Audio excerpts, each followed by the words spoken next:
ভেটকি মাছ সর্ষে দিয়ে হবে আর পালং শাক হবে। পালং শাকের সবজি কাটা আছে।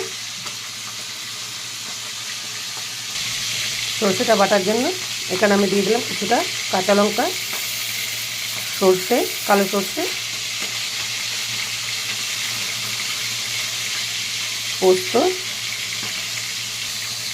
হলুদ সর্ষে, কিছুটা টমেটো, হাফ চামচ নুন আর 1 চামচ গুঁড়ো হলুদ। মাছগুলো ভেজে নিচ্ছি আমি এক এক করে।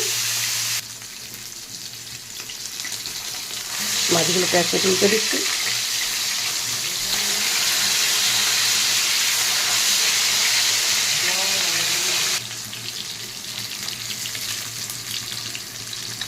মাছগুলো আমি সব তুলে নিচ্ছি এক এক করে।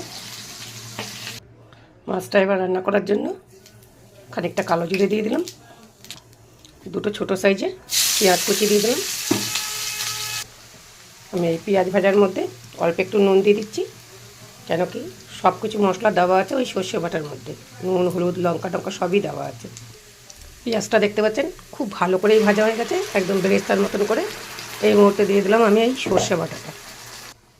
মিক্সিং জারটা ধুয়ে আমি একটু জল দিয়ে দিচ্ছি। এই সময় দিয়ে দিচ্ছি ভাজা মাছগুলো। আমি গোটা মাছটাই ভেজেছি, যার কারণে মাথা আছে, লেজা আছে। দিয়ে দিচ্ছি 4টে চেরা কাঁচা লঙ্কা, কিছুটা ধনেপাতা আমি ওপর থেকে ছড়িয়ে দিচ্ছি। নামানোর আগে কাঁচা তেল দিয়ে নামাবো।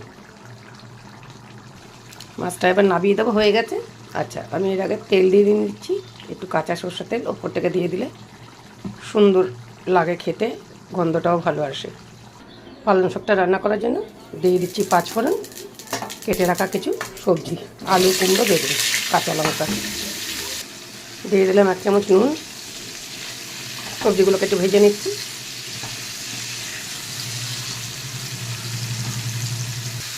দিয়ে দিলাম একটা টমেটো, হলুদ গুঁড়ো আর মিষ্টি দিয়ে দিচ্ছি।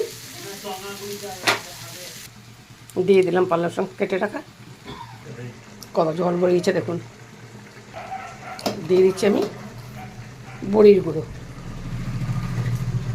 খেতে ভালো লাগবে। শাকটা আমার হয়ে গেছে, আমি এবার নামিয়ে দিচ্ছি।